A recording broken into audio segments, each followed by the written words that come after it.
Assalomu alaykum, Barnoba Tiruna. Men sizni oldingizga kelishimdan maqsadim shu farzandlarim tarbiyasi bo'yicha shu meni ikkilantirayotgan, meni o'ylantirayotgan savollar bor. Shularga javob berishingizni xohlardim.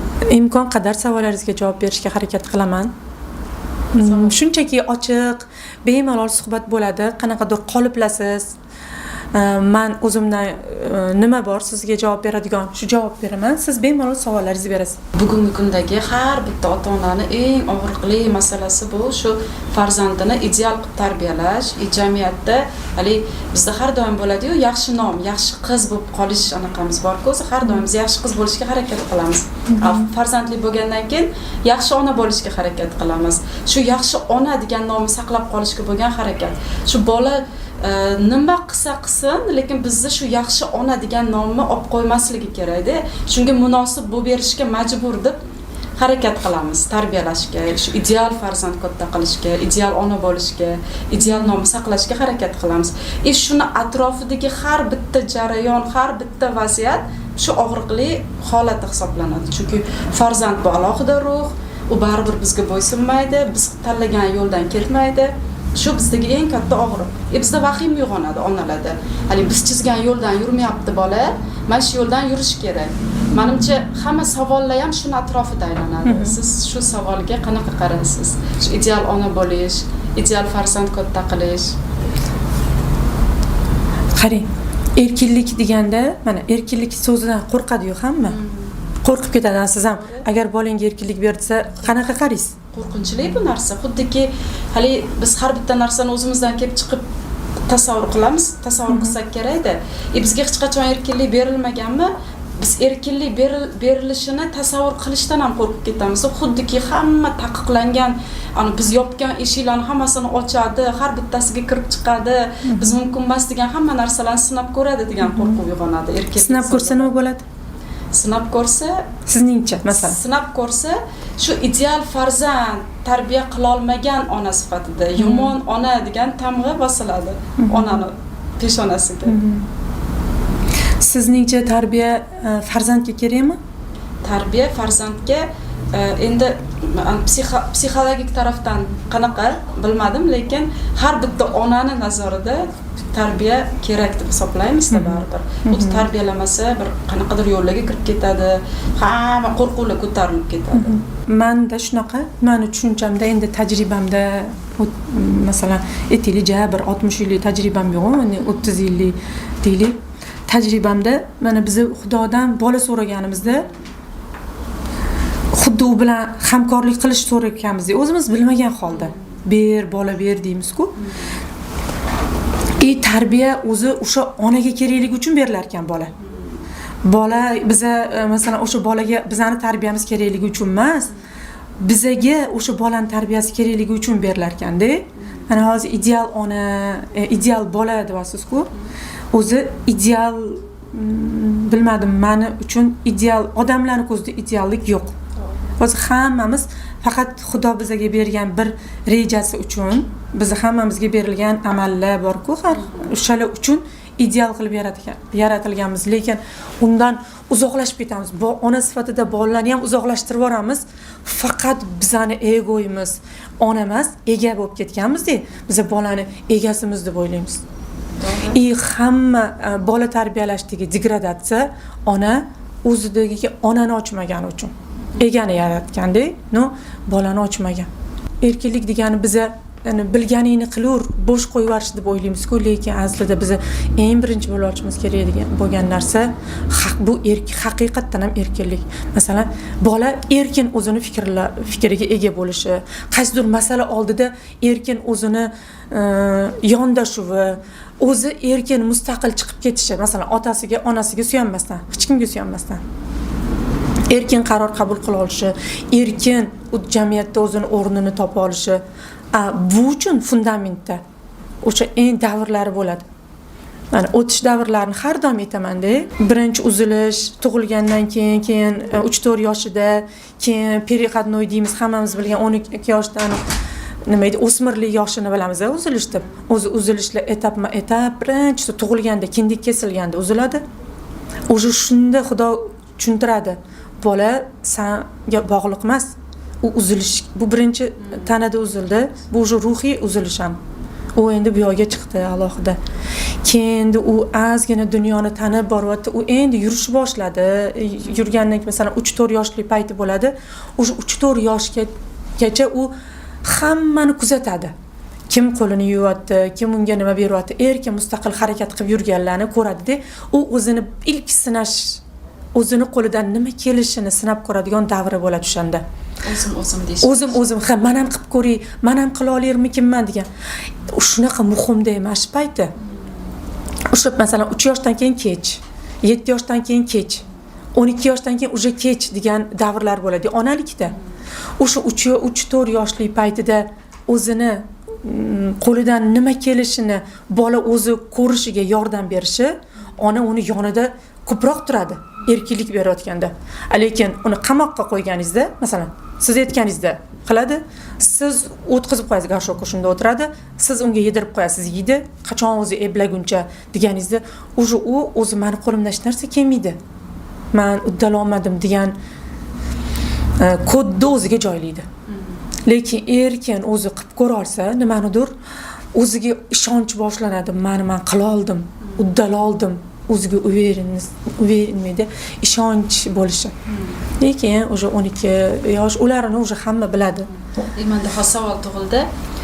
Demak, haqiqiy erkinlik boshqa, biz erkinlik deb hisoblayotgan narsa boshqa ekan demak. Haqiqiy erkinlik bu katta ilm. Siz bolani yonida turasiz, u erkin fikrlashga o'rgatasiz. Masalan, bolani tinmay ayavurish, bolani ovqat yedingmi, ustingga issiq kiydingmi deyvurish bu tarbiya emas. Bu bolani slab ruhiyan zaif qilib qo'yadi. Tarbiya bu masalan qaysidir sifatni bola o'zida ochishi.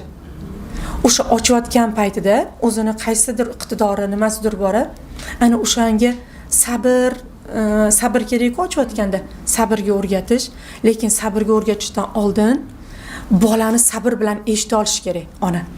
Agar sabr bilan eshita olsangiz, rostdan ham sabr qilman deb jim turibmas. Masalan, sabr bilan xotirjam bemalol eshitaman, aytur. Bola gapirganda hamma emotsiyasini chiqaradi sizga. U qancha bosilib yotgan emotsiyalardan ozod bo'ladi, ozod bo'lgan joyini u yaxshi ko'radi, onasini. Ona uchun bola uchun onani bag'ri bu uni har xil shaklga kirib oladigan maydonida, tug'ilgandan boshlab. U yoki qahr bilan o'sadi, yoki mehr bilan, yoki tushunish bilan. Mana erkinlik deganda bilganingni qil deb qo'yishmas. Unda siz qarab turasiz, "Mana bunaqa qilsang yaxshi bo'ladi, bunaqa qilsang yaxshi bo'ladi." U bilan juda kuchli shug'ullanishingiz kerak bo'ladi. Har bitta harakatini oldida, orqasida turasiz. U o'zi qiladi. Bunga dosh berish onalarning hammasiga ham emas. Robot pilisos o'zini anaqasiga kirib oladi-ku, aylanib kelib bazasiga kiradi. Xuddi shunaqa ekanda, bola ham onani bag'riga kirib, zaryad oladi. O'sha onani bag'ri tug'ilganidan, masalan, homiladorlikdan boshlab bolani kodlashni boshlaydi ona. O'sha bola, siz uni sabr bilan eshita olganingizda, keyin siz unga to'g'ri fikrlash. Bolaga eng birinchisi to'g'ri fikrlashni o'rgatishingiz. Masalan, kim bilandir urushib keldi yoki maktabga vaziyat darsini qilmadi bugun. Bir shunaqa siz ham ishtirok etdingizda, bir yig'ininglar bo'lib qoldi. Dars qila olmay qoldi, sizga qarashvordi yoki endi ustoziga anaqa, "Ustozjon, qizimmi yoki o'g'lim urushmang, kecha dars qilmadi, bir marta hech narsa demang deb qo'ydingiz, bolangiz uni eshitdimi?" Bo'ldi, uje u sizga orqa qilishga o'rganadi. Ilk qadam shu bo'ladi. Siz bilmadim, shunaqa bo'lib qoldi, nima deyishim mumkin? Qani o'zing chiqib ko'rchi mana shu vaziyatdan deganingizda, endi u nima deyishi, qanaqa yondoshishi, o'sha paytda qiynaladi, javobgarlikni, mas'uliyatni bo'yniga olish kerakligini tushunadi. Shunga ishonadi tanasi, o'sha kodlanadi. Yana bitta savol tug'ildi-da. Qarang, mana erkinlik haqida gapirdingiz, bolaga erkinlik berish kerak dedingiz, lekin uni chegarasi bormi? Chegarasi qayerda? Masalan, men ko'p bilaman shunaqanaqalarni, erkinlik bergan ota-onalarni, eplasholmaydi-da u yog'iga bolasi. Masalan, nechadir yoshgacha u yaxshi, mana 3-4 yosh, 5 yosh, balki qaysidir yoshgachadir erkinlikni ham chegarasi. u yog'iga boshqa nimadirlarni kiritish kerakdir.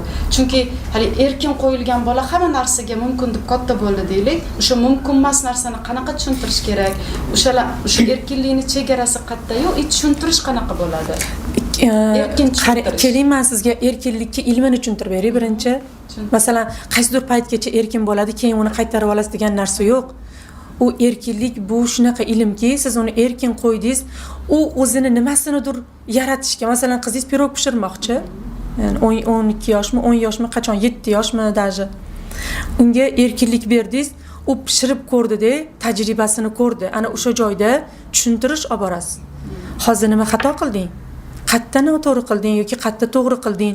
U o'sha erkinlik berganingizda o'zini qo'lidan kelgan nima kelishini, nima kelmasligini, endi nima qilish kerakligini bilib olish uchun siz keraksiz ona sifatida.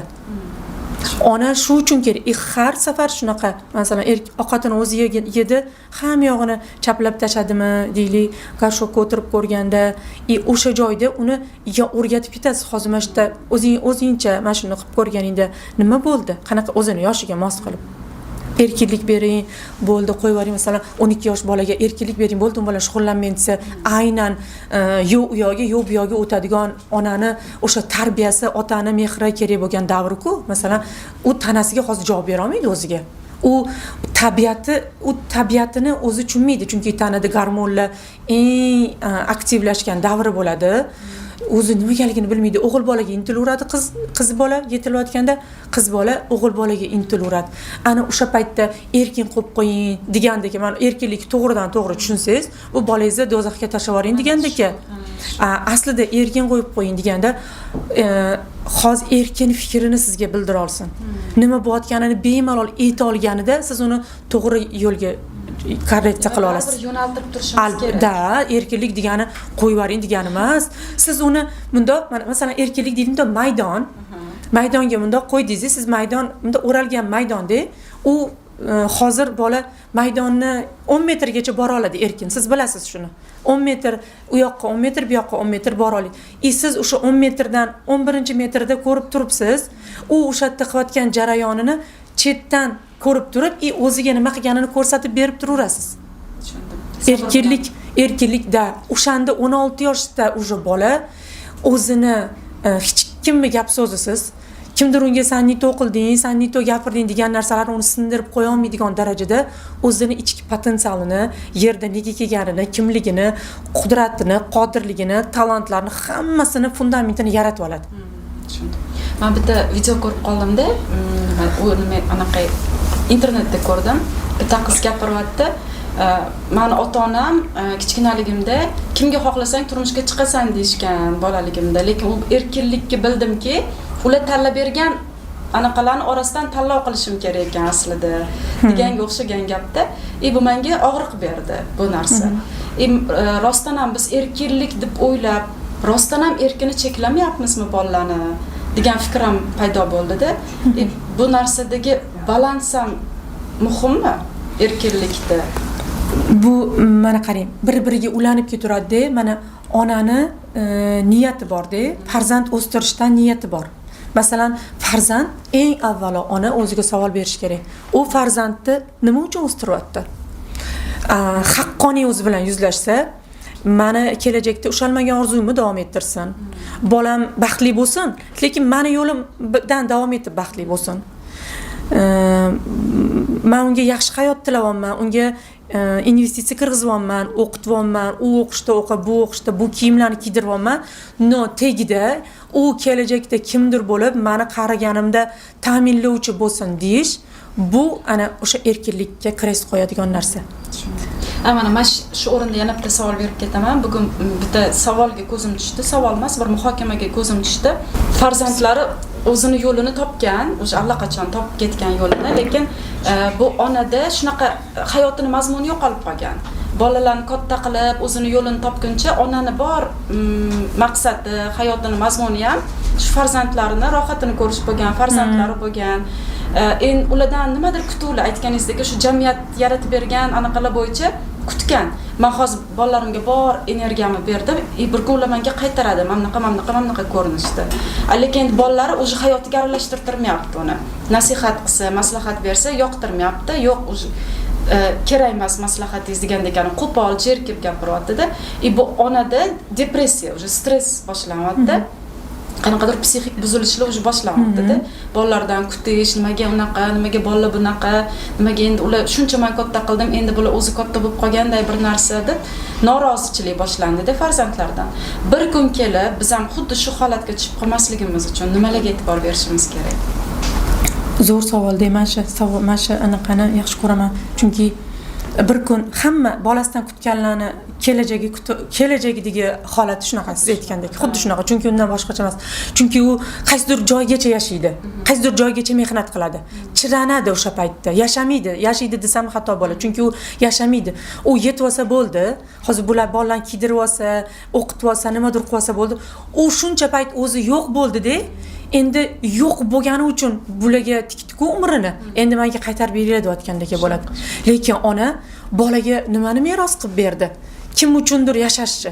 Ana o'sha uchun mana shu xatoda shuncha Alloh men qayta omonat degani, omonatini u bola o'ldi, keyin oldi emas.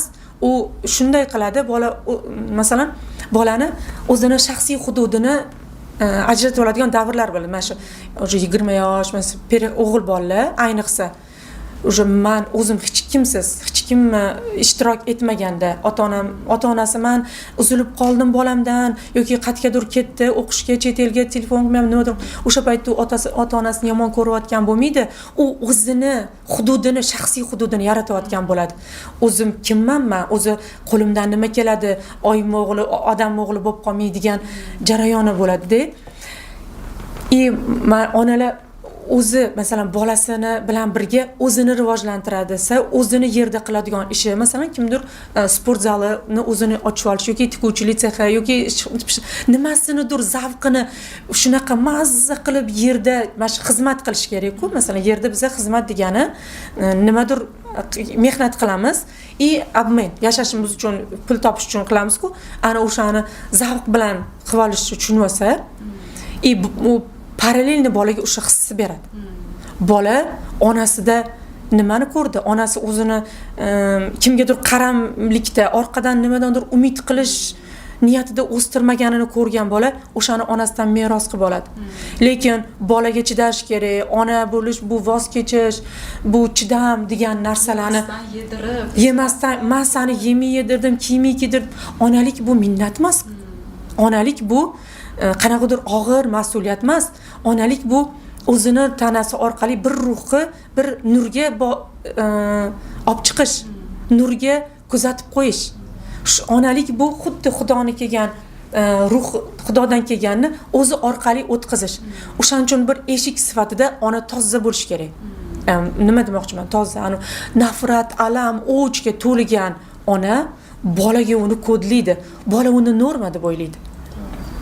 Mana chidash kerak ekan, mana bu azobga chidash degani bu sabr bilan chidamni bolaga tushuntirib berish. Oilani chiroyli saqlab qolish uchun o'zi nima uchun bu saqlab qolishga urinyapti? Men salla uchun yashayapman, mana shu otang bilan. Men o'zi sallani deb shunga chidayapman.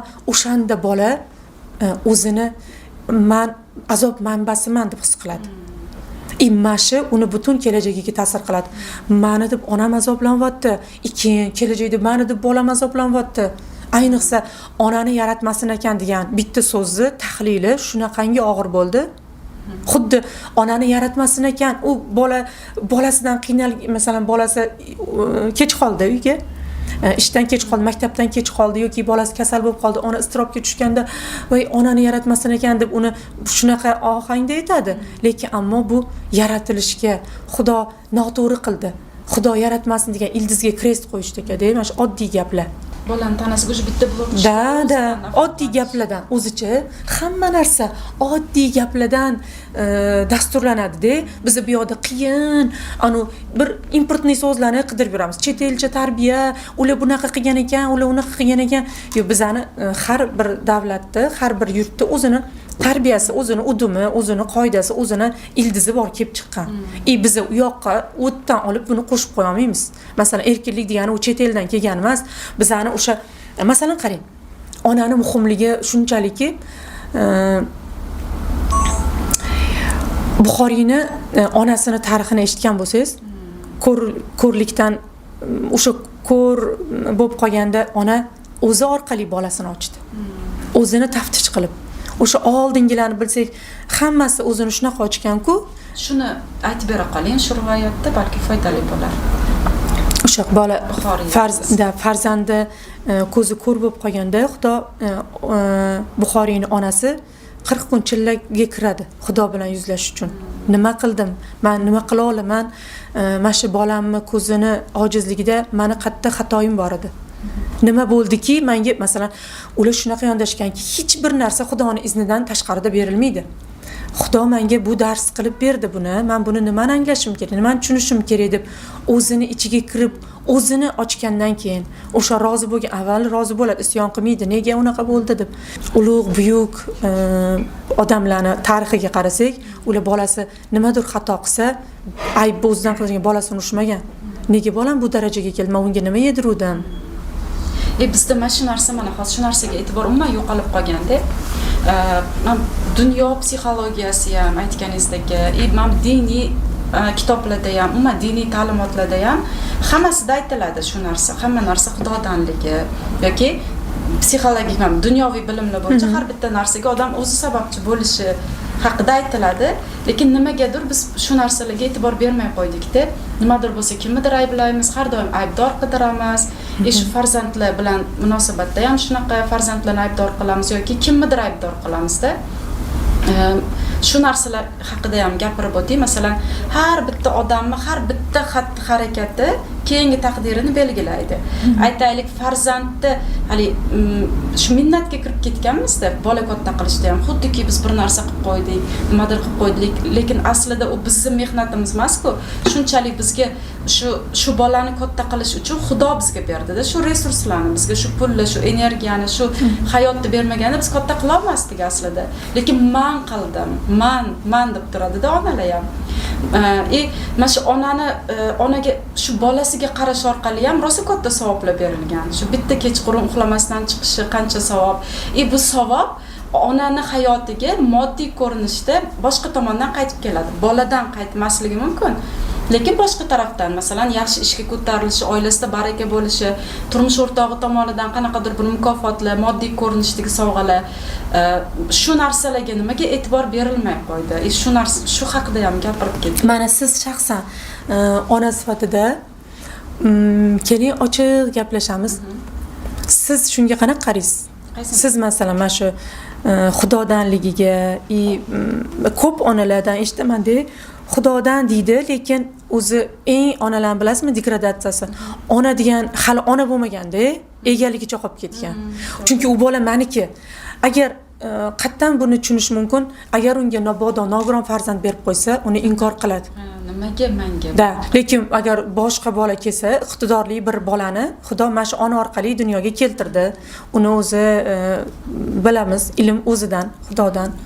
Lekin u bola manda shunaqa man orqali bo'ldi. Rostdan ham uni shunaqa tomonlar uchun berdi, lekin shu gapni o'zi yerga bo'ldi, nollashtiradi onani. Chunki masalan oilada kimdir aktivda, ko'proq pul topadi, Xudo unga ko'proq beradi. U mani deb shu oila gullayapti, men deyotgan joyda mana shu yutqizish. Chunki Xudoni inkor qilish. Xudoni inkor, hammani inkor qilish. Nega bunga e'tibor bermay qo'ydik? Chunki biz shunaqa deganimiz bilan ko'zga ko'rmas olamga ishonish yo'q bo'lgani uchun. Shu uchun qani duo qildim, nega duoim ijobat bo'lmaydi-yu? Nega so'rayman, bo'lmaydi-ku. Men lekin borib mamnug'a qilsam bo'ladi. Ichida ishonchsizlik, siz bolaligingizda aldangansizda. Sizni o'zi bir necha marta aldashgan. Masalan, hozir to'xtab tur, masalan, shkolat olib kelaman deb ketishgan. Siz rostdan ham olib kelishadi deb kutib o'tirgansiz, olib kelishmagan. Keyin ana Xudo seni jazolaydi. Uni faqat jazolovchi sifatini tanishtirishgan bitta nimadir kerak bo'lsa, qo'rqitish, aldash. Ko'pincha bolani ulg'aygan narsasi qo'rquv bilan yolg'on. Shuning uchun xuddi o'shani dasturlab olgan ona bolaga ham shuni uzataveradi. Bu meros bo'lib o'tib kelaveradi. Men nima uchun hop to'xtatib, stop. Onalar tozalansin. Ona o'zini varaqlab ko'rsin. U nima uchun bola qoladi? Boladan nima kutmoqchi? Bolani o'zini talantlari ochilmayapti-da, og'ir yuk bo'lib bolaga ona yo'lini burib masjiddan yurasan. Tilida aytmaydi, ichida niyatlarida shunaqa. Ana o'shaning uchun duolar ko'tarilmay, o'shaning uchun onaga og'riq kelishi, lekin bu gaplarga uncha hech kim baribir bu chetga surib turilishi kerak deyiladi. Bu bunaqa gaplar. Men ham o'zi diniy gaplarni bir narsa deyish anaqasida emasman. Prosta biza bitta tushunib olishimiz kerak bo'lgan narsa, aqlga tayanib qolsak, biza qilgan harakatlarimiz sovuq, qattiq bo'laveradi. Lekin faqat qalbim xohladi, ko'nglim xohladi desa, unda ham buzilish bo'ladi. Ikkalasi birlashganda yumshoqlik o'rta balansga keladi. Mana qarang, yana men o'g'limda umuman aldamasdan katta qilganman-da. Masalan, bu issiq choynayib turgan bo'lsa, damlangan bu issiqda, ushab ko'rib, ha issiq ekan degan anaqaga kelgan, o'zi olgan tajribani. Juda ko'p narsada shunaqa, men hech ham aldamaganman-da, yolg'ondan gapirib, bu issiq tegma degan fikrni bermaganman. Lekin katta bo'lib jamiyatga qo'shilgandan keyin u shunaqangi ishonuvchan bo'lganki, hech kim aldamaydi deb o'ylaydigan bo'lib qolgan. Bu yoqda ham demak, qanaqadir balansni ushlash kerakmi? Biz bu yoqda bolani anaqadan nima deydi, himoyalab katta qilamiz. O'zimiz qo'limizdan kelgancha yaxshi farzand yoki shu erkinlik berib yoki aldamasdan, qo'rquvlarsiz katta qilishga harakat qilamiz, lekin o'sha narsani baribir jamiyat berib qo'yadi-da. O'sha paytlarda bolaga og'riq bo'ldi. Masalan, bog'chaga borganda bog'chapasi, "Sen yaxshi bola bo'lsang, men senga sirkka bilet beraman." Rostdan ham ketayotganda qo'liga bilet berishgan, u xursand bo'lib uyga kelyapti, lekin uni vaqti o'tib ketgan bilet. Ana shunchaki aldov uchun qilingan. Yoki shunaqa, masalan, buvilari yo boshqalar, "Hozir yig'lamasang, men senga nimadir beraman." U kutib o'tiradi shuni. Hozir berishadi, uyga yig'lamasdan uyga kirib boradi, shokolad berishlarini kutadi. Lekin bermaydi. Uyga kelganda ham, "Voy, menga berishmadi-ku" deb esladi-da shu narsalarni. Eslab unga baribir og'riqda bu narsa zarba, ruhiy qoladi. Shunaqa paytlarda nimaga e'tibor berish kerak? Mana qarang. Siz ona sifatida sizga u bola keldi, ha? Biza hozir ona o'zini ochsin, o'zini tozalasin, deymiz. Xo'sh, biza ona men o'zimni tozaladim, uyimda muhitim ham yaxshi, hammasi zo'r, lekin ko'chaga chiqdi, jamiyat uni aldasa, jamiyat uni men aytganlarimni naborotini qildirib qo'ysa, o'sha paytda nima qila olaman degan savolda tug'iladi. Siz ona sifatida bolaniga faqat ichki qalqon bera olasiz. Har kuni ko'chaga chiqadi bola, u uchun bitta safar, har kuni ruhi safari. Bizaga kelgan bolani o'zini darsi, Xudo bergan o'zini o'sha karmasi, o'shalari bilan birga keladi. Bog'cha, keyin maktab, u o'zini masalan aldashda uni. Demak, yolg'on bilan rostni aldashi og'riqligini tushunishi uchun unga bu ko'rsatildi. Sizga kelganda siz uni yolg'onni ko'rdingmi, qanaqa og'riqli ekan, demak sen kimnidir aldamasliging uchun senga bu berildi. Yoki haqoratli so'kishni o'rganib keldi bola. Endi bola bilan so'kish og'ir so'z, bu nurli so'z deb, nurli so'zlar, og'riqli so'zlar deb bolaga tushuntiradigan paytingiz kelgan bo'ladi. Bola chiqadi, nimadir olib keladi, siz uni korreksiya qilib ichki qalqonini to'g'rilaysiz. Siz u uchun qamoq emassiz. Siz u uchun ichki, masalan, ona bolani har doim himoyalab, bog'chasi basiga hech kim aldamasin, unaqa qilmasin, maktabga borib unaqa qilib yura olmaydi. Iloji yo'q. O'zini bola bog'chaga borganda jamiyatga qo'shildi, o'zini darsini oladi. Kimdir urishdi, uyda hech kim urishmasdi, lekin bog'chada uni uydagi qilishmayapti. U o'sha yerda turib berishi, o'zini har xil joyda o'rni borligini, uni urganda o'zini qanaqa himoya qilish kerak, urish qanaqa og'riqli, mana shu darslarning ichiga kirishi uchun ham bolani masalan kimdirlar bog'chaga bermayman, kimdir urushib qo'ymasin, bog'cha past chimchilab qo'ymasin. U o'sha yerga borib kelib yana ham mustahkamlanadi, darsini vaqtliroq olishni boshlaydi. Maktabga bordi, o'g'il bola u ham qanaqadir bir og'riqlarni keldi, hech kim mensimayapti. U bolada ko'rdi. Ya'ni buyruq berishni, nimadir berishni ko'rdi. Bu yoqda u o'zini o'g'il bola qanaqaligini maydonga chiqdi-da, uydan chiqqanda ko'chada. O'shanda ona uni korreksiya qilib, qanaqa bo'lishini berib turadigan joyi bo'ladi. Iymonini mustahkamlaydigan, darslar bilan o'tayotganda qanaqa yondashish kerak. Faqat shunaqa qila oladi, borib u yoqda nimadir qilishmas. Bu eng zo'r jarayoni bolani. Bola xuddi siz unga masalan kun sovuq bo'lsa, issiq kiyim kiydirib yorasiz. Issiq bo'lsa yengil kiyim kiydirib yora olasiz.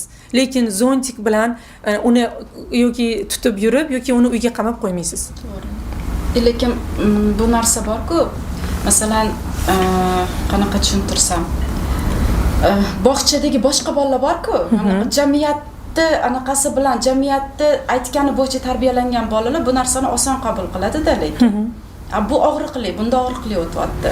O'sha og'riqli o'tganini bolaga zarar berib qo'ymayapmizmi? Yo'q. Bu umuman bolaga zarar berish emas, bola o'zini shaxsiy shaxs sifatida yaralyapti. Shaxs sifatida ayniqsa u masalan qoliplashtirilishdan chetlangan holda u boshqa narsani o'rgatyapti. Masalan, har xil ona bor-ku, unga bir xil qolipda berilishi mumkin, osongina bolaga uncha individual yondashmagan, lekin unga individual yondashgan, aldamagan, erkinlik bergan ona endi u ana o'sha bo'yicha bola xo'sh erkinlik nima edi? Xo'p, o'sha joyda erkin nima qila olerding? Shuncha 10 ta bola nima qilsa shunaqa qilarmiding? Seni fikring qanaqa shu joyda? Savol javob qilib bu ko'p davom etmaydi. Bola уже fundamentini qurib oladigan payti. Уже u biladi kim qanaqa, uni уже energiyasi borgan sari bilasizmi, shunaqa bolalarni oldiga maslahat so'rab keladigan bo'lishadi. Dono, mudriroq, shunaqa odam bola bo'lib yetishib chiqadi. Bu ham nima deydi? O'zini bolani baribir ruhi tanlovida, to'g'rimi? Albatta, da. Bu baribir introvert bo'ladi-da, kelajakda bunaqa bolalar. Ulardagi ekstrovert bo'lib keta olmaydi, introvertligicha qoladi. Bu keyinchalik missiyasiga xizmat qilsa kerak. O'sha missiyasi uchun hozir mana shu yerda yoki siz uni borib sani urgan bolani urdiysiz, yoki bola bilan nima qilishing mumkin edi? U o'zini fikrini aytganda, "Men bunaqa qilsang, shunaqa bo'ladi." Ona shuning uchun kerak deb bolaga. Onani shuncha yillik tajribasiga mos qilib bola berildi. Kimgadir 18 yoshda, kimgadir 30 yoshda, kimgadir 40 yoshda. Demak, mana shu bolaga 40 yillik tajriba, 20 yillik tajriba shu uchun kerak bo'lgan bo'ladi. Mana bola bog'chadan nima gap olib keldi? Bolaga savol beradi, "Bog'cha men seni urishmadimi?" Bola ertaga boradi-da, bog'chapasini kimdir uni urishini kutadi-da, chunki onasini bergan savoliga javob olib kelish kerak. Bog'chadan bugun nima chizding?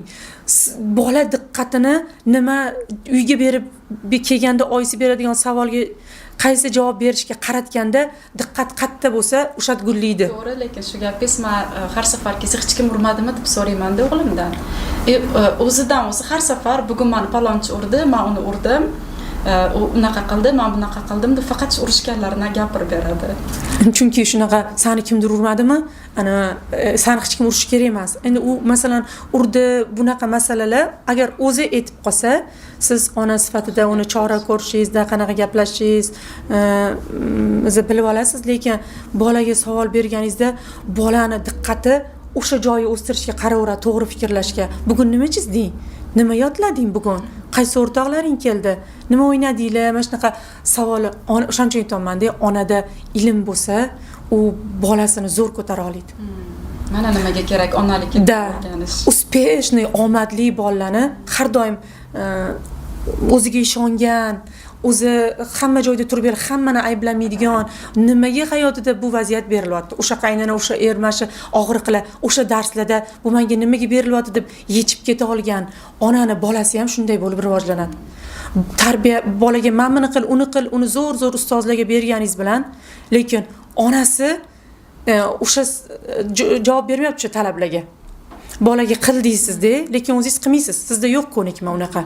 Lekin bola ozginadan keyin bolaligida onasini bir xudo deb taniydi-da, kichkina bolacha u shunday tushunadi bola ongi. Keyin onasini o'sha hafsalasi bir bo'lgan bola boshqa hech kimni qadrli deb ko'ra olmaydi. Chunki ishongan odami qarasa va'dasida turmayapti, aldayapti, hech so'kma, yomon gapirma deb bolasiga tarbiya berib, hadislardan keltiryapti-da dalillar, lekin o'zi telefonda kimnidir so'kyapti yoki bir g'azabi kelganda o'zini bosa olmayapti. Tarbiya ko'rsatiladi aslida. Yana bitta og'riqli savol beraman. Bu og'riqlimi bilmadim. Bugungi kunda ko'pchilik muammosi. Biz bolalikda qanaqa yetarli bo'lmagan hammamiz ham. Men o'ziga to'q oiladan chiqqanlar ham hamma narsasi yetarli bo'lmasdan katta bo'lganmizda. Bunaqa o'yinchoqlarda cheksiz o'yinchoqlar, cheksiz ovqatlanish yoki cheksiz o'ynaydigan joylar, cheksiz kiyimlar bo'lmagan. Hammamiz bir xil standart bo'yicha kiyinilgan, standart bo'yicha tarbiyalanganmiz. Hech nimasi shunaqa gap o'qidim. Hech nimasi yo'q ota-onalar, hamma narsasi bor farzandlarni katta qilyapti degandek ekan. Bizda bo'lmagan hamma narsani bolalarimizga qilib beryapmiz-da hozir. Masalan, bir paytlar biz o'yinchoqlarim ko'p bo'lishini orzu qilganman. Bolalarimga kerak bo'lmasa ham men o'yinchoq olib beraman. Yoki mana o'zimda og'riq kiyinish bo'lgan, har kuni har xil kiyinish yoki shunaqa narsalar menda nima deydi, orzu bo'lgan. Bolalarim xohlamasa ham kiyim olib beraman-da. Ularga kerak emas men olib bergan kiyimlar. Men olib bergan kiyimlarni kiyishmaydi ham, bu meni xafa qiladi. Shunaqa hamma narsada ularda hamma narsasi bor, o'yinchog'i bor, hamma narsasi bor. Ularga tayyor qilib berilyapti-da. Ularda shu yo'l bilan biz ularni orzusini olib qo'ymayapmizmi bolalarni? Hozir nima orzuying desa, bolalar ko'pi nima xohlashini bilmaydi shular. Chunki siz bolani uni xohishi bilan emas, siz o'zingiz bolaligingizda to'lmagan yacheykalarni ularda to'ldiryapsiz-da. Bu bola katta qilish emas-da. O'zini katta qilish bu. Bolaga bo'sh imkon qolmayapti-da, u nimani xohlaydi? Men har doim aytaman, bitta bo'sh joy qoldiring, hech bo'lmasa bola o'sha bo'sh joyi uchun nimanidir orzu qilsin. Hamma narsasini badastir bo'lgan bola, siz unga meros qilib berasiz o'zingizdagi bolalikka, kelajakda bolasiga hozir kiyolmagan narsasi bilan u ham xuddi shu uni bo'g'ib, uni to'ldiradi. O'sha bir ruh sifatida. O'zini bola shuning uchun Xudodan kelgan omonat yerga uni jamiyatga tarbiyalash emas, o'zini orzu havasini yozadigan daftarga aylanib qolganda. O'shaning uchun hozir mana eng bilmadim bu jamiyatdimi yoki oilalarnimi eng katta inqirozi bu hamma narsasi ebla bo'lmaydigan qizlar. To'g'ri. Qizlarni qarasangiz birgacha uxlaydi. Kerak bo'lsa kechgacha uxlaydigan qizlar, umuman buvsini gapi, kimnidir gapi xuddi zamondan orqada qolgandek shunaqa qaralyapti. Masalan, men ko'p psixologlardan eshitganman-da, nimaga qizingiz sizni uyingizni idishini yuvish kerak? Nimaga qizingiz siz kelguningizcha ovqat qilib qo'yish kerak deganni. Men vobshe qo'shilmayman shu gapga. Chunki bola hamma narsada abmay bo'ladi-da. Men to'g'rida biz ham shunaqa katta bo'lganmizda, bizga og'riqli bo'lgan joylarini tushunib, uni bermaslik kerakligini tushundik. Lekin ona masalan ham o'zi uchun, ham farzandi uchun deylik, endi aslida hali hech kim o'zi uchunligini bilmaydi. Hozirgi onalar bolasi uchun ishlaydi, nimadir qiladi. Xo'p, bola uchun должен demayman, ammo qiz bolani biza xohlaymizmi yo'qmi, yerga ayol tanasini olib kelganni, yerdagi eng birinchi vazifasi ayol bo'la olish. U kimdir chet eldagi qaysidir obraz emas. Bu yoqda o'sha onaga qanaqadir onani ham ichida borda kimdir bo'lish, men qolib ketdim deyurishi balansga keltirgan o'sha qaysidir yerga urilgan onalardan kelib chiqdi bu nima hozir hech kimni ayblamoqchi emasman, lekin shunaqangi azob berayotgani, masalan o'sha qizlarni ertaga kimdir uyiga uzatasiz, u o'sha xonadonga borib xuddi qo'pol qilib aytganda o'zidan farzandli tarqatadi. Xuddi o'zidagi farzandlarni hamma butun jamiyatga yoyish. Achchiq yeb bo'lmaydigan zaharli mevani bu yoqda o'sib chiqdi, u yana boshqa bir xonadonlarga ekilib ketishi. Bugun bitta tanishimni o'zini shaxsiy kanalida o'qib qoldim. do'konga chiqishibdi bolalarga o'yinchoq olishga. O'g'il bolalar tarafida shunaqa zo'r o'yinchoqlar, anaqa pistoletlar, bir nimalar, zo'r anaqa tanlov ko'p, tanlov zo'r. Qiz bola tarafga o'tsa hammasi anaqa ovqat pishiradigan, uy tozalaydigan bir nima o'yinchoqlar. Bolalikdan shu narsani singdirish anaqamikan, shartmikan, jahlim chiqdi. Hech nima olib bermadim qizimga. Degandek, alamli ham kulgiga olib yozilgan postini o'qib qoldim-da. Bu narsaga nima deysiz? Rostdan ham ikkinchi savolim ham shunga bog'liq o'zi.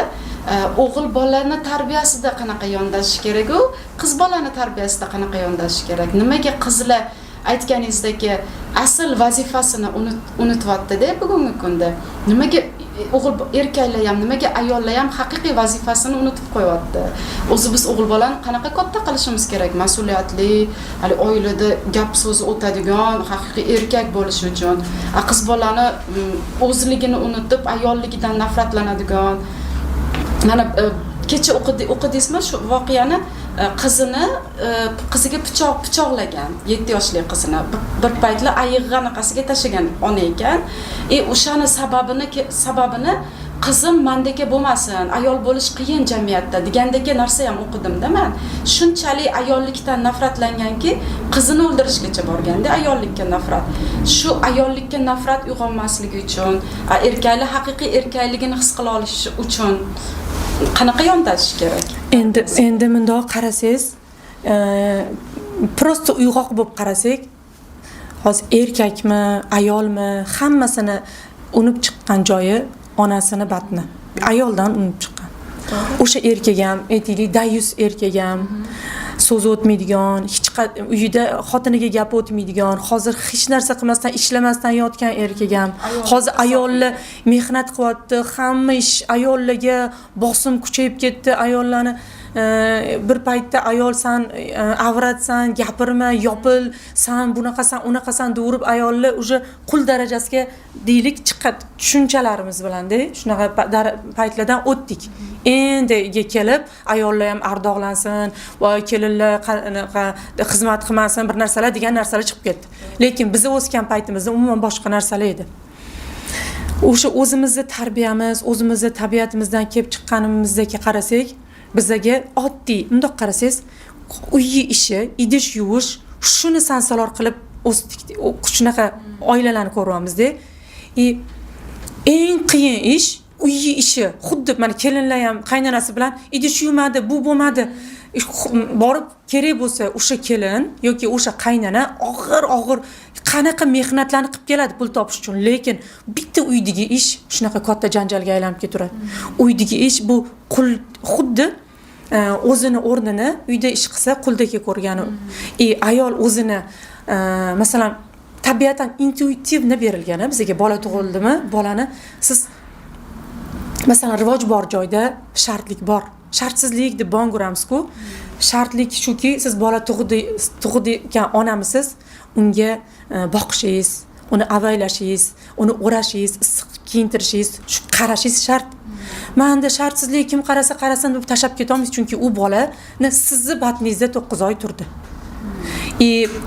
Bu men birinchi mana erkak buni ayol buni qilsin deb kimgadir vazifachilik bermayman. Men o'zimizni biz ayollik tabiatimizdan kelib chiqqan holda har bitta odam o'zini tabiatini, o'zini o'rniga kela olganda, o'shanda hamma narsa o'ziga keladi deb tushunaman.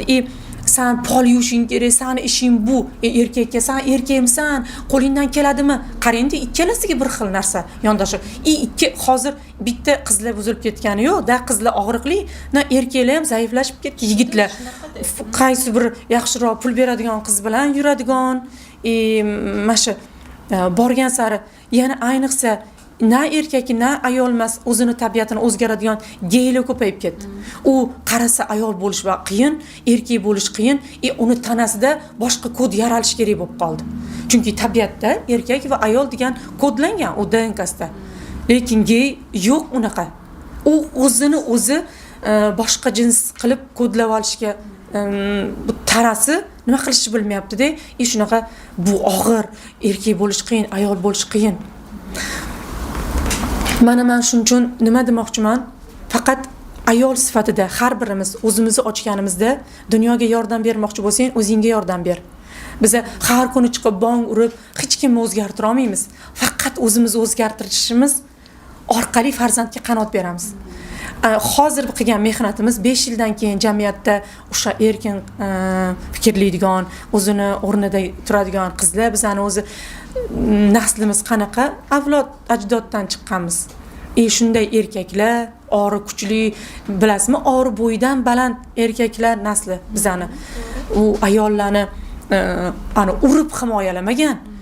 Ularni himoyasi umuman ayolni umuman boshqacha ardoqlangan. Bu farzand dunyoga keltirgan ona ardoqda bo'lgan, unga yondashish, u uy ishlarini o'zi xohlab qilgan. O'zi minnatdorchilik sifatida qilgan.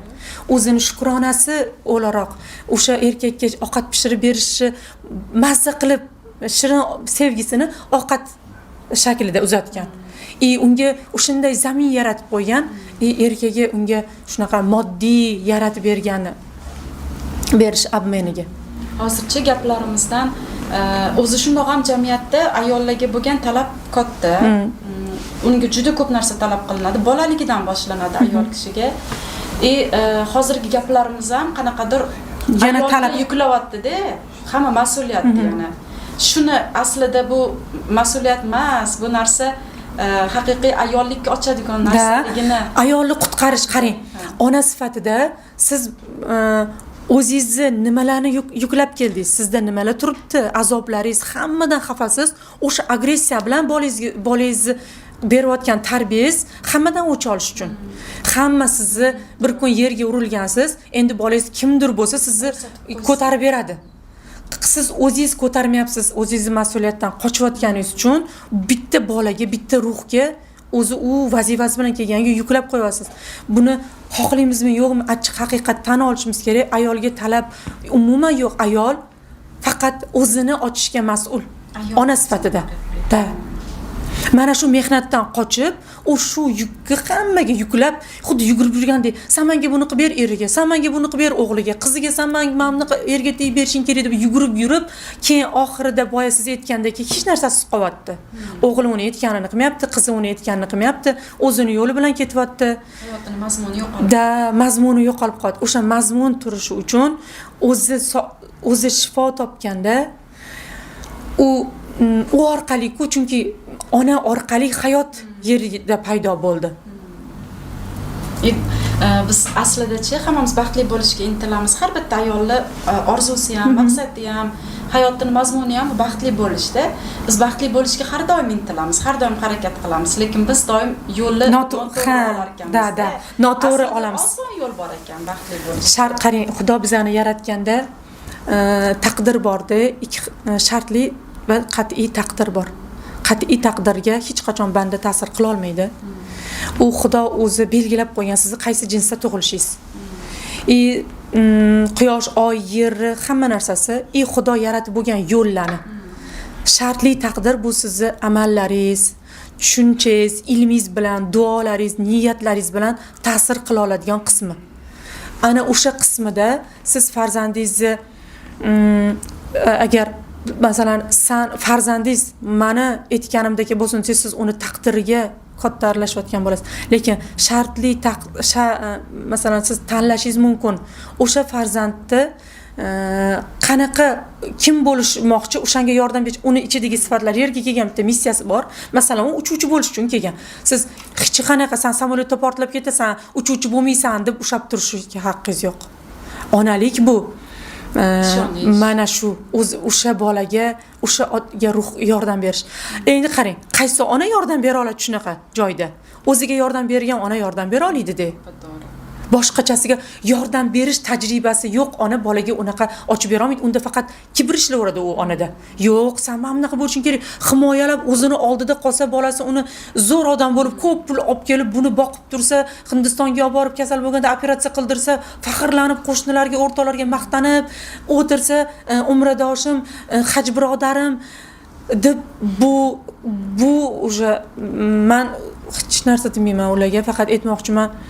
Biz shunaqa o'zimizga qahramonlik medallarni yaratib olib xursand bo'lishimiz, bu bilan yerda nima xizmat qilyapmiz? Shunaqa savol berishimiz kerak. Men hozir mana shu yerda Xudoning dunyosiga nima xizmat qilyapman?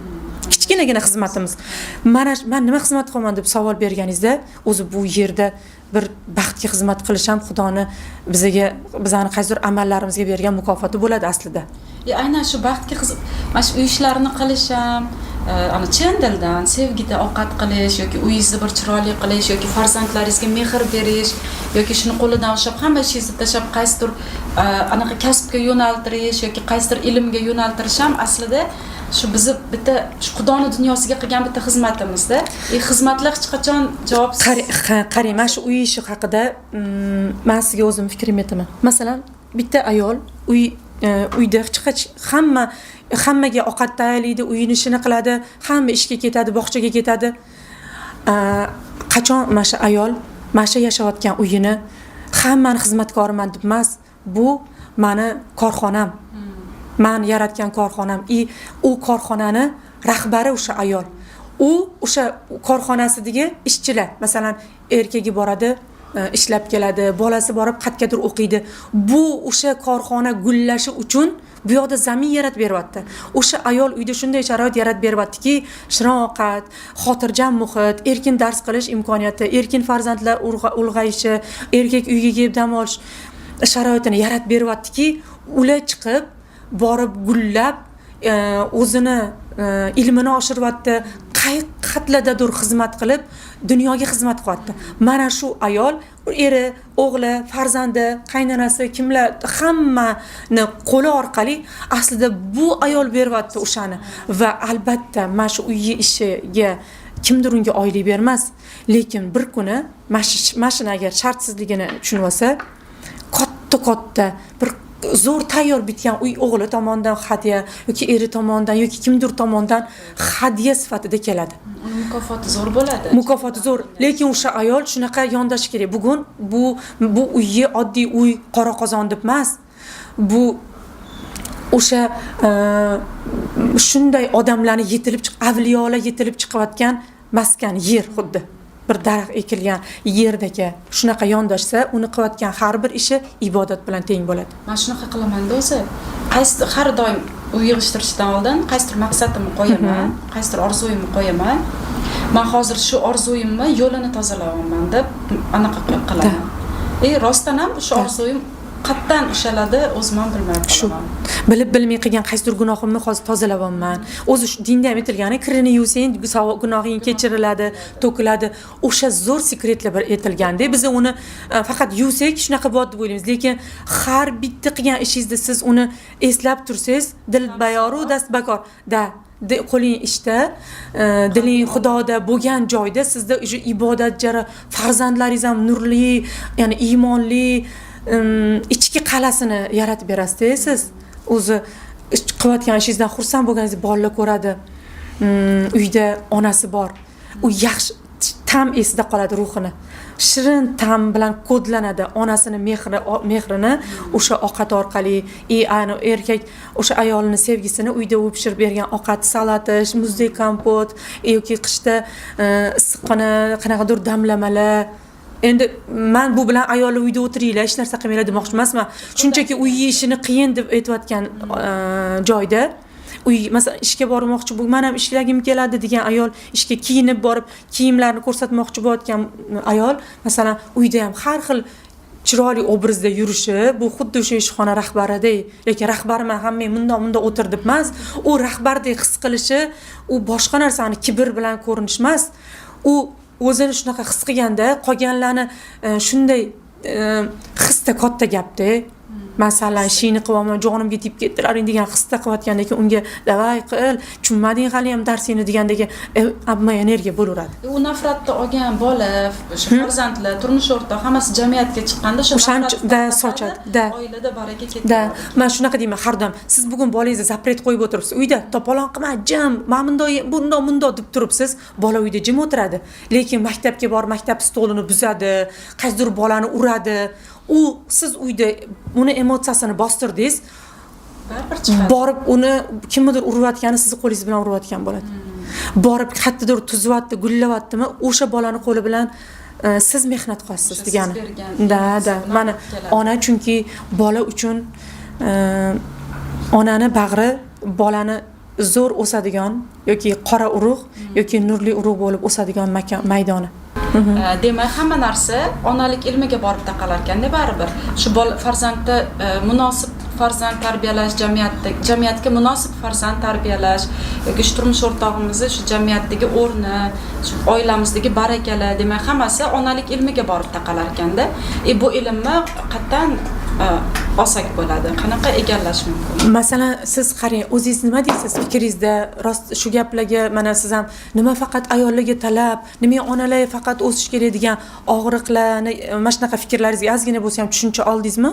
Oldim, albatta. Bu masalan biz ko'rganimiz haqiqatdan ham rost ekan, o'sha joniga tegib ketdi. Mana shu ko'rkorona efirlarni men shunaqa yoqtirmayman. Men bunday qiling, men bunaqa bo'ling. Da, to'g'ri eslatish mumkin. Masalan, menga ham 1 minutlikda o'zim ham gapirib chiqadigan joylarim bor.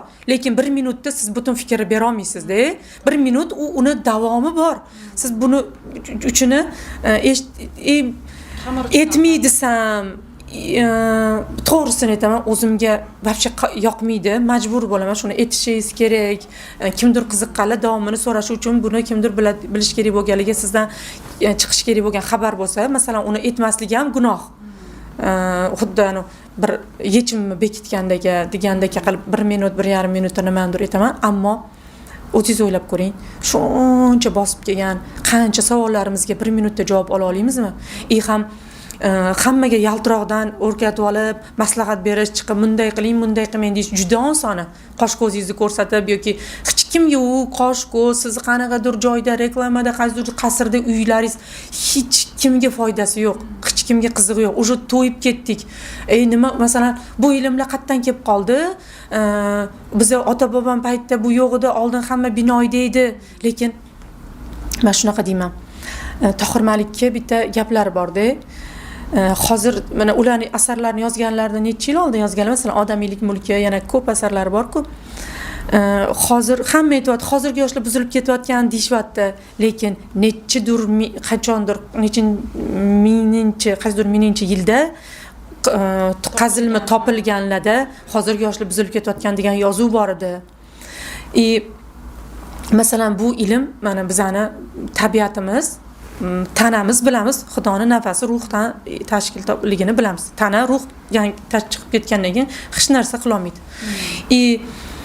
Shuning uchun bu ruh qayerdan keldi, ruh ilmi, hech kim ruh ilmini aytmayapti. Masalan, o'zim psixolog demayman. Da necha yillik tajriba shu psixoonkolog sifatida, lekin psixologlik qilib mana bunaqa qilsang, mana bunaqa bo'ladi degandek emas.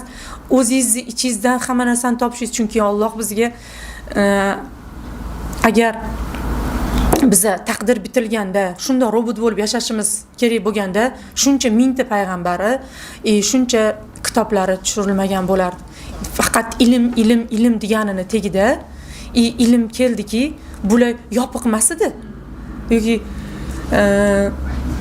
endi ochilib qolgani yo'q. Bizani ongimiz, bizani shunga muhtojlik sezdik, ehtiyoj sezganimiz uchun bizga shu eshittirildi, ko'rsatildi. Hozir ham hozirgi biza bilan yashayotgan mana yerda hali bu gaplarni miyasi ko'tara olmaydigan, quloqi eshita olmaydigan qancha odamlar bor. Bu bizga eshittirildi sizga va ko'rsatildi. Demak, bu Xudodan bizga chaqiriq. Bu xuddi maktubdek. Qayerdan kelib qopti deb muhokama qila olmaymiz. O'zingiz o'ylang. Hech bir banda uni ruxsatsiz hech narsa demaydi. Masalan, so'kayotgan eram o'sha ayol uchun qaysidir dars. Ichuvchi yoki kimdir. Biz ularni muhokama qilmaymiz, faqat bizga bu nima uchun berildi deb o'zimizga qarashimiz orqali tuzata olamiz. Sen mamnaqa qilma, bunaqa deb umumiy hammaga gapiriladigan gap yo'q.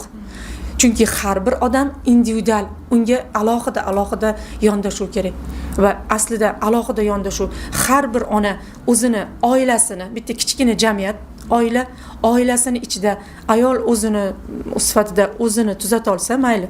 Xo'p, unga o'sha yomon yeri berildi deylik, aziyat chekdi.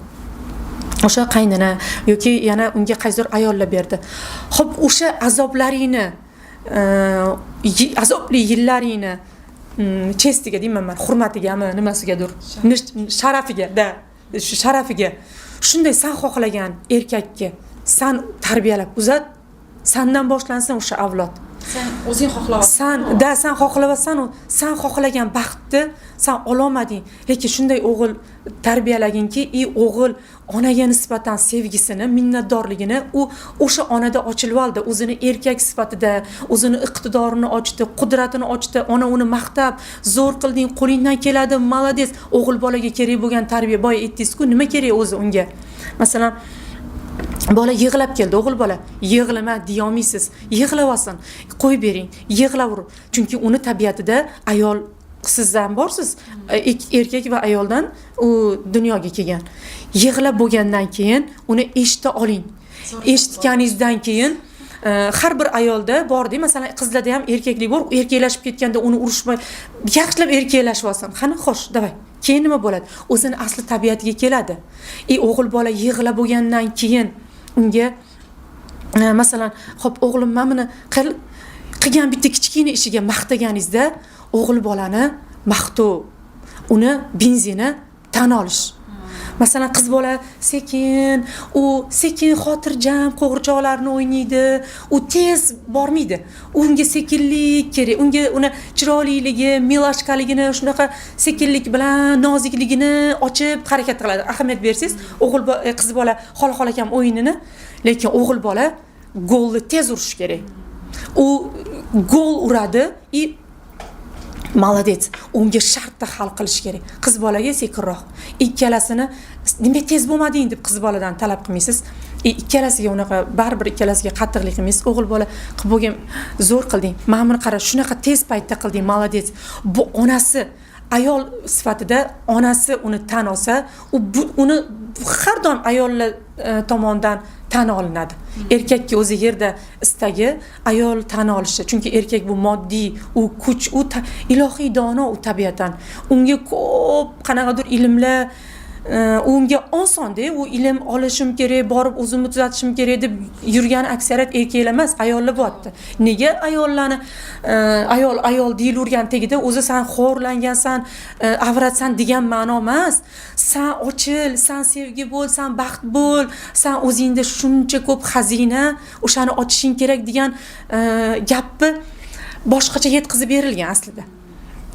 O'g'il bolaga shunday yondashganingizda, u o'zini erkak bir qudrat sifatida tan olganda, mana shu o'zini ochib bergan ayolga minnatdorchiligi o'laroq u hamma ayollarga shunaqa ochiq, saxiy bo'la oladi. Ayollarga ochiq bo'lgan erkak har doim pul yo'li ochiq. Har doim omadi ochiq. Xudoni dunyosiga shunaqa farzand tarbiyalab, qanaqadir bir nimadirlar yechilib ketishiga yordam berdi. Da sizga nega og'riq berdi bu? Xudo sizga og'riq berayotgan er orqali yoki og'riq berayotgan ayol orqali san masalan shunaqa oyat bor Amana Rasulida, biz ularga toqatidan ortig'ini bermaymiz. Demak, sizga buni berdimi? Demak, sizni bu orqali san shunday erkakka tarbiyalashing kerakligiga urg'u berilyapti. Sizga mana shu qiz ayol zotidan xiyonat yoki nima ko'rdingiz, yolg'onchilikmi yoki zinokor ayolni ko'rdingiz, og'ritdimi? Siz bir iymoni, shunaqa nomusli, orli, hayoli qizni tarbiyalab uzatishingiz kerak. Sizga tayyorini kutib, nimaga menga berilmadi deya olmaysiz. Bizga qachon yaratganimiz bizga beriladi. Masalan, jannat istaydi. Siz jannatni qurmasangiz sizga kirgizilmaydi. Qayerda qurish kerak jannat? Mana siz mash qurgan bolangiz, mash tarbiyalab, mash jannat nega onalar oyoq ostida deyildi? Chunki yo do'zax, yo jannat farzand uchun bu ona. Onada alam, nafrat yonib yotibdimi? Har kun agressiyada kimdandir o'ch oladi, lekin chiroyli bo'lishga, odobli bo'lishga, nimadir bo'lishga urinyapti, deyin qaysidir qoliplarga tushmoqchi, ammo ichidan to'la nafrat bolasiga o'sha hisdan benzin quyib beraveradi. Va qaysi benzin quyib berdimi, u bola faqat o'sha olamga xizmat qila oladi. Chunki bizda bolalar, qizlarni qanaqa tarbiyalaymiz? Men eng katta xato mana shu. Ertaga birovning uyiga borasan. Bolani bola qilib tarbiyalamayapsiz-da, kelin bo'lib qilib tarbiyalayapsiz. Lekin kelin degan obraz yo'q. Farzand sifatida ulg'aytirsangiz, u o'shadan farzand bo'la oladi. O'shaning uchun birovning uyiga borasan, qaynonangga mana bunaqa tur, yaxshi bo'l, aytganini qil. U bo'la olmaydi, chunki uni tabiatida kelin degan so'z yo'q. u bir kun o'sha kelin obrazida tushishi bor udumlada, ammo uni ilohiy tabiatida, ruhida bu farzand bor. Ota ona farzand degani bor. O'sha bolani faqat farzand sifatida mehr bilan ulg'aytirganingizda, u qaynonasida ham o'zini onasini ko'radi. Onasi yig'lagan, siqilganda urishdi uni, kerak bo'lganda nimadir olib berdi. Qaynonasi ham ki uni qachondir xatosi uchun urishsa, uni norma deb qabul qiladi.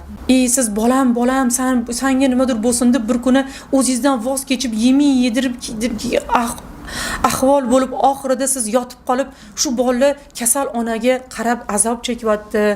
Sizni baxtli bo'lishingiz bu bolani baxtli bo'la olishi uchun tajriba. Bu onalik ilmi haqida, shu onalik ilmi haqida mana shu kurs mana u hech o'tilmagan, hech kim asos olmadi, chunki onalik degani bu zerikarli deyildi. Lekin onalik bu anu mushtipar bo'lib, qul bo'lib o'tirish emas. Bu ona, bu shunaqa o'zidan oliy maqom ona. Bu o'zidan bitta shunday bu og'ir mas'uliyat yoki majburiyat emas. U bir ruhni nurga olib chiqish, o'zini nurlantirish orqali. Immash onalik kursi bu har kuni, masalan 40 kunlik kurs, har kuni ayol uchun bitta eshik, nurga qarab eshik ochib berish. Uni har bir og'rig'i, nega unga masalan nogiron farzandlar nega berildi? Nogiron farzand jazomi yoki nima, menga nega unaqa farzand berildi? Yo'q, bu Xudodan chaqiriq. Qaysidir jamlanmalari, u tanlangan onalar, saralangan onalar, hamma og'riqda turgan onalar tushunib olishi kerak. Ular bir buyuk baxt oldida turibdi, faqat uni qabul qilishi uchun bitta o'sha baxtni qabul qilishi uchun yerdagi o'zidagi egoni emas, hozirgi yashab turgan darsini qabul qila olishi, o'sha taslimiyatga chaqirish. Bizga nima xabar kelyapti, nima eshitilyapti, bu faqat chaqiriq deb bilaman. Kursingiz qachondan boshlanadi? U davom etyapti. Endi ikkinchi potoki yana spros bo'lgani uchun, yana ayollar ko'paygani uchun, chunki bir vaqt o'zida bu har bir ayol bilan individual, masalan, yopiq gruppada har birini savoliga har shunaqangi javob o'zini yo'l xaritasiga ega bo'ladi. Uni savollari masalan bu ayollar ham qo'rquvi bor, bunisini ham, lekin uni qo'rquvi boshqa, hammasiniki har xil. Qaysi kimnidir qizi bilan masalasi, kimdir o'g'li bilan masalasi kuchli, kimdir o'sha farzand tarbiyalayotgan jarayonda hali eri, turmush o'rtog'i bilan kelisha olmaydi. O'sha mana shunaqa og'riq ichida qanaqa tarbiyalay olaman? Xo'p, meni pulim yo'q, bolamga uni yediraman, buniki umuman onalarni og'rig'i, onalarni har qanday savoli, o'zini missiyasiga olib chiqishi, u ona qilib shunchaki bir azoblanib, yig'lab, o'zidan voz kechib ketishi uchun shunday buyuk zot bir kichkina jussasiga bunaqa og'ir mas'uliyat bermaganini tushunib olishi uchun ilm bu aslida. Har bitta ayollar qatnashishi shart bo'lgan kurs ekan demak. Bu tanlov hech kim majburlamaydi. Biz shunchaki buni xabar beramiz, eshittiramiz tanlov o'zidan. Va o'tirib olib kursdan reklama qiladi, nimadir degan, qanaqadir gaplar, bu o'zini tanlovida hammani. Reklama emas, qiziqdim, so'radim. Shunaqa, endi shunaqa ko'pchilik ayollarda og'riqdan qochish uchun shunaqa bor oldimizda. Shu ishonchsizlik paydo bo'lganda, chunki psixologlarga nisbatan bu ishonchsizlikka oqibatidagi savollar aslida. Lekin aslida shu nima deydi, o'ziga shu bilimlar kerakligini bilgan odam harakat qilib. Hozir qarang, mana bunaqa bo'ladi. Agar mana ishonchsizlik kimdir paydo qildirdi, yana chetdagi kimdir odam aybdor bo'ladi. Biza o'zimizga hamma narsa noto'g'ri. Masalan, qarang, sizga psixolog kelyapti-da, Xudo yo'q desa, siz u psixologga ayblay olmaysiz, mana bunaqa tushunishingiz kerak. Bu menga Xudo orqali, Xudo mana shu psixolog orqali menga sen bilgan anu jazolovchi Xudoni nazarda tutyapti. Aslida uni Rohman, Hozimanda boshqa sifatlar ochilyapti degandek tushunurganingizda, o'sha sizda kimgadir ayblov ham yo'q bo'lib keturadi. Bizni bitta aybladikmi? O'sha bizga yana qaytib keladi. Nima o'zatsa qaytib kelaveradi-ku. O'sha eshitganlarimizni yoki qabul qilsak, qabul qilaylik, qabul qilmasak, yomonlab ketmasak bo'ldi. To'g'ri.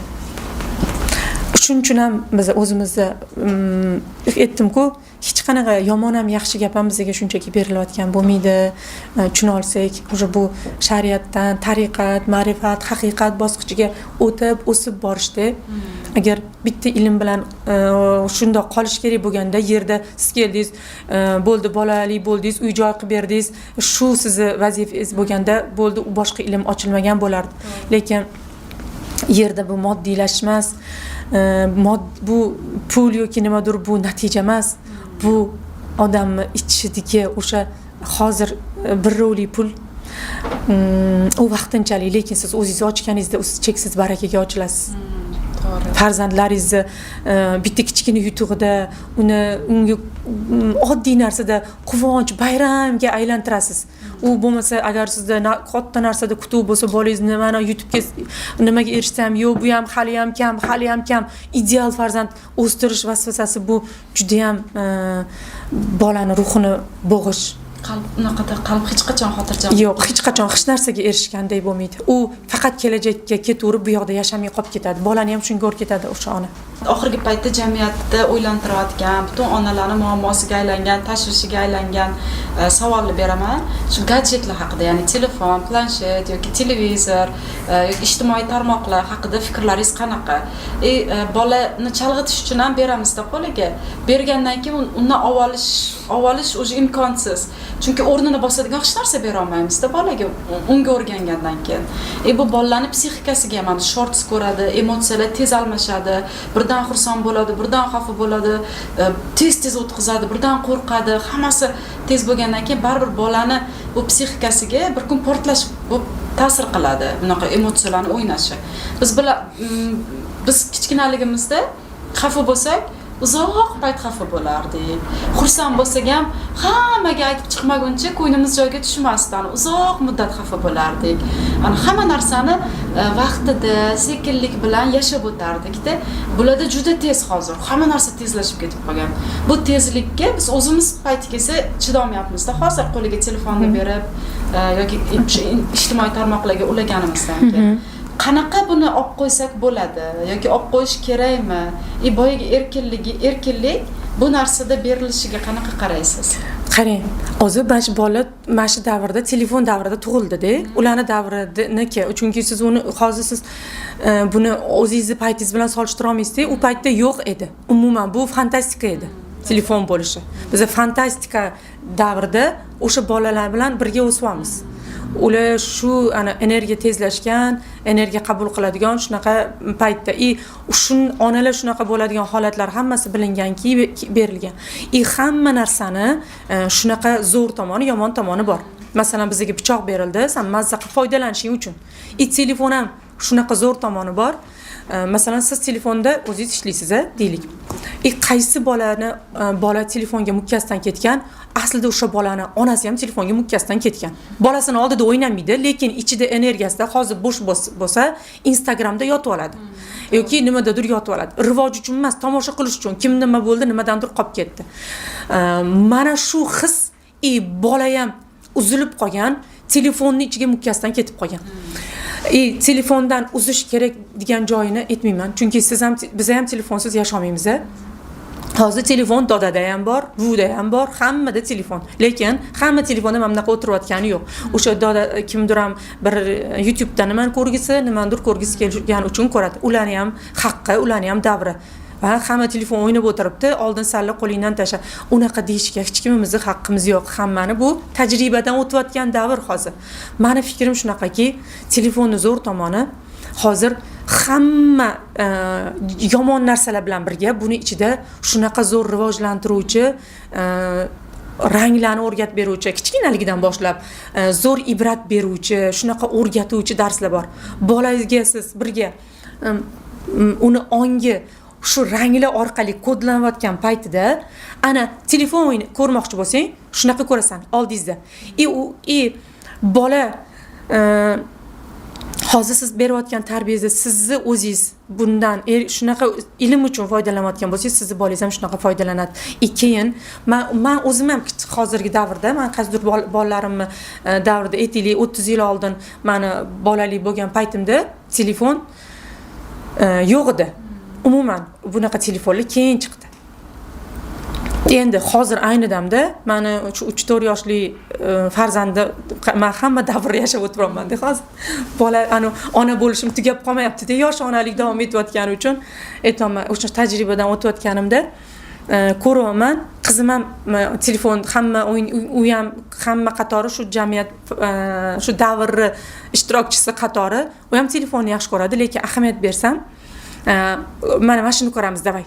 Shuni birinchi o'sha shorts varog'lab o'tirgan joyda xuddi siz aytgandek qo'rqinchli, qo'ng'iz bir narsalarni ko'rib, bunday yuzlar o'zgarib kulganini ahamiyat berib ko'rib turdim. Qani hozir nima bo'lyapti? Nima qilmoqchi? Nimani o'rgandi? Ko'rib bo'ldi. Kimdir tuflayotgan narsani bu yoqda qilib ko'ryapti. Bola eng zo'r kopiya oladigan payti. Bola nusxa ko'chiradigan davri bo'ladi 7 yoshgacha. Bu eng kuchli. Otasidan, onasidan, hammani harakatidan nusxa oladigan. Bolaning neyronlari 7 yoshgacha shunaqa darajada ishlaydi. Masalan, kortizol aktiv bo'lsa, qo'rquv aktiv bo'lsa, u hayot xavfli degan sahnalarni o'ziga joylab oladi. Unda o'sha dopamin, gormonlar, sevgi, baxt gormonlari bo'lsa, u shunaqalarni o'ziga joylab oladi. Men uni kuzatib ko'rdim-da, nima bo'lar ekan. Keyin u bilan, bola bilan o'ynaydigan o'yinlar bor-ku, shunaqa o'ynagan paytda bir umuman telefonni so'ragani ham yo'q. Masalan, dalalarga olib borib, yugurtirib, yuguradi, o'ynaydi, bitta narsaga samamini o'rgan, samamini qil deb yuklab qo'ymasdan, bolalarcha o'sha erkinlik deganim bor-ku, bilganini qilib oladi, mazza qilib to'laqonli o'sha to'polonini mazza qilib qila olmagan bola sokin, xotirjam fikrlaydigan bolaga kela olmaydi-da. Oldin o'sha buyuklarning bir gapi bor edi. Yaxshilab mazza qilib to'polon qilmagan boladan donishmand chiqmaydi degan. O'sha to'polonlarni qilib o'sha energiyasi ko'pdi, u energiyani o'tqiza olmagani uchun mana shu tez hali bunga qilib energiyani shunaqa ko'zi orqali o'tkazibdi.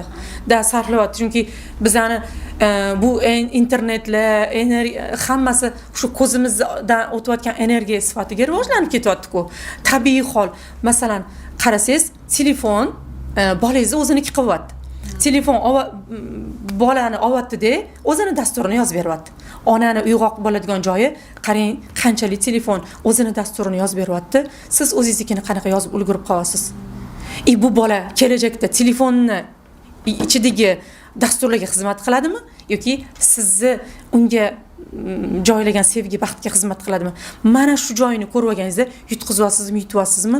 O'shanda tushunib olasizda, bolangizni, xo'p, sen telefonni ichida kelajakda qaysiga xizmat qilmoqchi bo'lsang, mana buni ko'r zo'r ekan, birga qo'shilib ko'rib, qiziqib, uni ozgina shuni kerak bo'lgan paytda, chunki telefondan butunlay uzib qo'yamiz, uyda yana bo'shliq hosil bo'ladi. Qachondir uni nima bilandir to'ldirgisi keladi. Shuning uchun ruxsat beraman telefonga, faqat mana bunaqa narsani ko'rasan.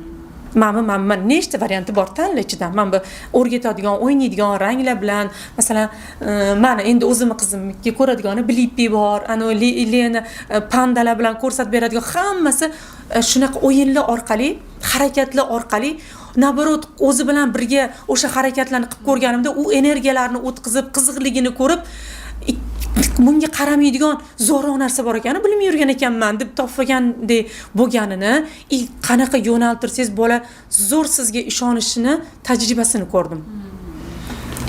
Meni tavsiyam o'sha buni ichidagi, telefonni ichidagi siz bilmaydigan narsalar bor hali, o'sha aytaylik, hamma sohadan o'zini sohani ustasi, bolani qaysi yoshida qanaqa yondashadigan o'zini qo'ygan YouTube'da naqalari bor, darslari bor.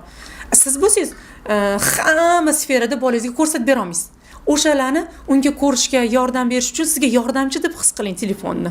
Dasturlashingizga yordam beradigan. Yo'naltirib turishimiz kerak. Nima deydi, telefon o'rnini bosishga nimadir taklif bo'lishi bizda. Albatta, telefonni o'rnini bosadi, telefondan ham zo'rroq narsani taklifini berganingizda telefonga umuman qaramaydi bola. Masalan, siz uni telefondan zo'rroq dasturlaringiz bor, o'ynaysiz, u bilan har kuni har xil nimalardir yaratib berasiz. Bir dunyo o'yinchoq bilan to'ldirib qo'yish kerak demayman. Bolani o'zi bilan yasash kerak, o'zi bilan tikish kerak. Tushundim. Rahmat javoblariz uchun. Mani fikrim shunaqa. Men telefondan uzib qo'yish yoki nima deydi, butunlay qo'liga berib qo'yish bu o'zlashtirib olish, bolani kimdir tomoniga, kimgadir berib yuborish. Demak, shu telefonda o'tkazadigan vaqtidan biz bilan o'tkazadigan vaqti ko'proq bo'lsa, bu to'g'ri ketyapti. Juda ham to'g'ri. Agar biz bilan o'tkazadigan vaqtidan telefon bilan o'tkazadigan vaqti ko'proq chiqsa, bu yutqizyapsiz. Da, chunki sizni bolangizni kimdir dasturlayapti. Mingtalab odamlar dasturlayapti. Har xil o'zini og'rig'i bilan, alami bilan, qaysidir namoyishi bilan. Ongi uni ko'zlari orqali oladi. Ko'z bu suratga olish kamerasi, quloq bu ovoz yozish studiyasi deyman, qalb bu joylashadigan joy. Hammasi joylashadi, keyin hayotda namoyon bo'laveradi. Rahmat katta. Hamma savollarimga javob oldim. Juda mazmunli suhbat bo'ldi. Yana boshqa savollarim tug'ilsa, oldingizga kelib turaman shunaqa.